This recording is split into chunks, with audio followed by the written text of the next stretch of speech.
Hi, I'm Denise Thompson. I train lectors and gospel readers to proclaim as effectively as they can by offering tips and techniques on my YouTube channel and also through workshops and so on. But I'm not going to talk about that today. Instead, I'm going to talk about something very personal. I'm going to tell you about the most profound experience I ever had and probably ever will have. I'm going to tell you about how I sat in hospice with my husband for 2.5 weeks and watched him pass away. You might think, if you've never been through this process before, that it's 100% sad and 100% depressing and 100% heart-wrenching. And it certainly is all those things, but it's also spiritually uplifting. It was a fabulous confirmation of faith, and I observed things that definitely were not of this world, because when you pass on to new life, it isn't of this world. You're leaving this world. God reached out and touched me in the process at several points throughout. And I made a list of those things, and I call them the 7 gifts that God gave me during this process. And I'd like to share them with you. Maybe this will bring comfort to you if you're going through it. Maybe you won't be afraid of the dying process if a friend is going through it or a loved one. They need you then more than ever. So don't be afraid. Don't turn and run. They need you. The first gift that God gave me throughout this process was the day that my husband went into hospice. There was no more hope. He'd been fighting cancer off and on for 18 years. We'd done everything. He had a lot of issues. He couldn't walk. He couldn't talk. He couldn't taste, smell. He couldn't eat. He couldn't breathe without oxygen. He was in pain a lot, like all the time. But he never complained, and he never said, "Why me?" I think he was a saint. So when we found out he was going into hospice because there was no more hope, our friend Father David came to the hospital. Father David was my friend. I knew him through church. My husband had never met him before. So Father David came over and spent an amazing hour with my husband in the hospital. It was just the 3 of us. And the first question my husband asked, by writing it down on a pad or using his iPad, because that's how he communicated since he could not speak, the first question he asked was, "How do I know there's a God?" And Father David said, "Well, I'll tell you how I know there is a God. 5 people have come to me from all walks of life who don't know each other and told me what it was like when they passed away for a few moments. They all said exactly the same thing. First, they said that they left their bodies and they saw their bodies lying on the bed or the table or whatever. And then they heard conversations from different rooms. And then when that scenario was over and they started to go, they all said they ascended toward this magnificent, extraordinary light. And the whole time they were going toward it, they felt a love that was indescribable, 1,000,000,000 times better than the greatest love they ever felt on earth. And they all said that they saw their families, their loved ones, and they were united with them. And they were happy and safe and comfortable and free from pain. And then they got sent back. And every one of them told Father David that they were mad at God for sending them back. So my husband writes down another question. And Father David said, "Well, the reason I think they were sent back was so that they could be messengers of hope for the rest of us." So then Jack, my husband, writes another question. And Father David said, "Well, I think that you didn't hear about this from people who lived 200 or 300 years ago was probably because they didn't have the technology and the science that we do today, where we can resuscitate people." So then the conversation progressed, and my husband was asking him about monkeys and evolution. And then finally, at the end, my husband writes down, he was so humble, he writes, "But I'm not worthy. I'm a sinner." Father David said, "Get in line. We're all sinners. Christ didn't come to earth to save the righteous. He came to save sinners. He came to offer us eternal life and salvation. Throughout the conversation, my husband had a range of emotions. He was crying, he was smiling, he was crying, he was laughing.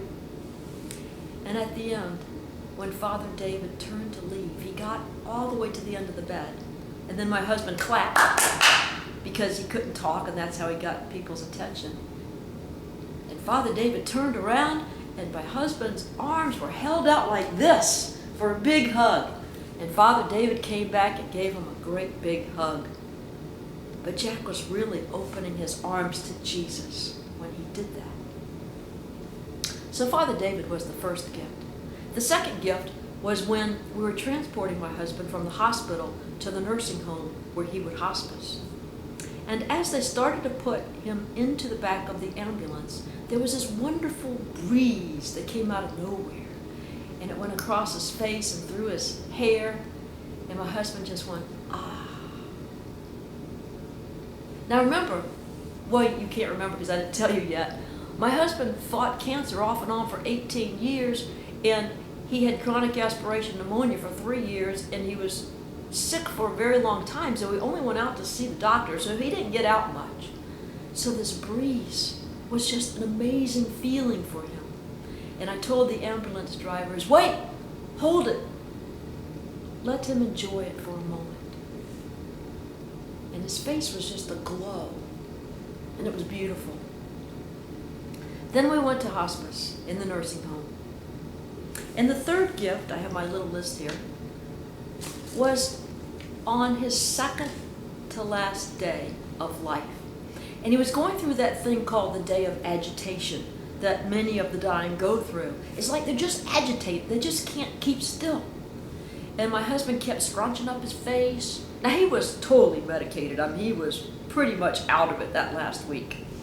But he was trying to wake up, and he was scrunching up his face and making crazy facial expressions, and he'd open one eye and close it, open the other eye and close it, and then open both eyes.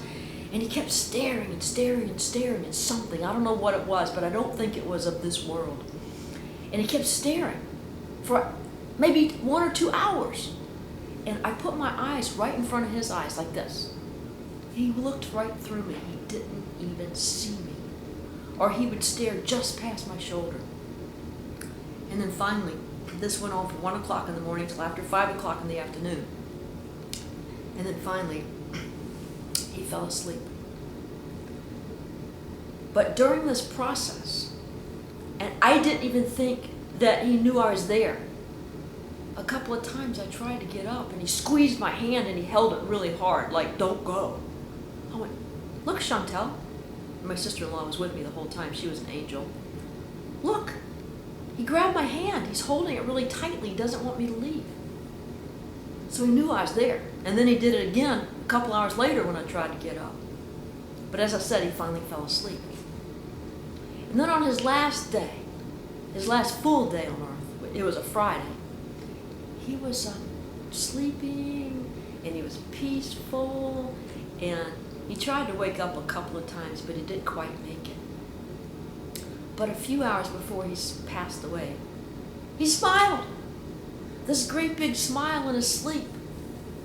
And it was his smile. It was his signature smile. The smile he smiles when he sees someone he hasn't seen in a long time, and he's surprised and delighted. That made me so happy. That was the best gift of all, was seeing him smile. And another gift was on that last day especially. He was showing that he could hear things. Now, the cancer destroyed his hearing. 2 months before he died, he went from having perfect hearing, we used to call them radar ears, he could always hear so well, to bam, couldn't hear all of a sudden. The cancer destroyed his hearing. You had to get next to his ear and shout to be heard. And yet that last day, he was showing signs that he was hearing things across the room and even out in the hallway. When he woke up that last morning, the last morning he woke up, which was a Friday, as I said, he was barely breathing. His blood pressure was only 50 over 30, and I didn't even want to know his oxygen level. And we didn't think he'd last till noon. But he hung on all day long waiting for my sister to come. because I kept telling him all week, Francie and Jimmy are coming, Francie and Jimmy are coming. And they were coming that night. So I said, Francie and Jimmy are coming tonight. He held on all day. And they finally got there. They came about 1,000 miles away. They finally got there at about 11 o'clock that night. And so I had my sister-in-law and my brother and my sister and my brother-in-law and me and, of course, Jack. And you know how it is when you see family, you're excited. You have upbeat conversations. You hug, you laugh. And everybody spent time with Jack, holding his hand one at a time and saying, I love you, and Denise is going to be okay. And I think he heard us laughing and talking to him. And then they left about midnight, and then a little after midnight, our friend Beth came. She's a nurse, and she'd just gotten off work. And so by that time, it was just Beth and my sister and me. And so we get out a bottle of wine, and we pour a little glass for ourselves, and we toast to Jack. And then Beth starts in with stories, and she's a hoot. She's young, she's funny, and we're laughing, screaming, hysterically laughing at these stories. And this went on till 1:30 in the morning. And then finally, Beth left, and we pushed the two twin beds together, and Jack was in one, and my sister was in the other, and I slept in the middle on the crack between the beds, and we all snuggled up. And that was about 2 o'clock. It was a Saturday morning. And then he decided sometime between 2 and 3 that it was okay to go, that I was going to be okay. I was with family. I was happy. I was laughing. So he decided that, okay, he can leave me. So he started to slip away. And so that was the 6th gift, that he waited all day for my family to get there. He hung on. And then lastly, the last gift, I got to see his last breath. Something made me stir just before 3 in the morning. And then I stirred, and that woke my sister up. And then she said, is he all right? And I sat up, and I turned on the light, and I looked at him. I said, are you okay, babe? Are you okay? And he coughed. And that was it. He was gone. And the 3 nurses came running in, and one of them had the flashlight, checked underneath his eyelids, and had the stethoscope, and said, there's no heartbeat. He's not breathing. There's no pulse. His eyes are set. He's gone. So we said, okay. So they left the room, and my sister and I got out our rosaries and sat on the bed with him and prayed the rosary. Jack was the love of my life. His name said it all. His name was John Francis Lawrence Thompson. The name John means gift, and he was a gift with his wit and his warmth and compassion. The name Francis means freedom, and he's free now from his anxieties and sufferings and pain on earth. And the name Lawrence means precious, and he was precious to all who knew him. And I am happy knowing that he is happy and basking in the light and love of Christ. And I know that I will see him again one day. Thank you for listening to my story. God bless you. God bless Jack. Amen.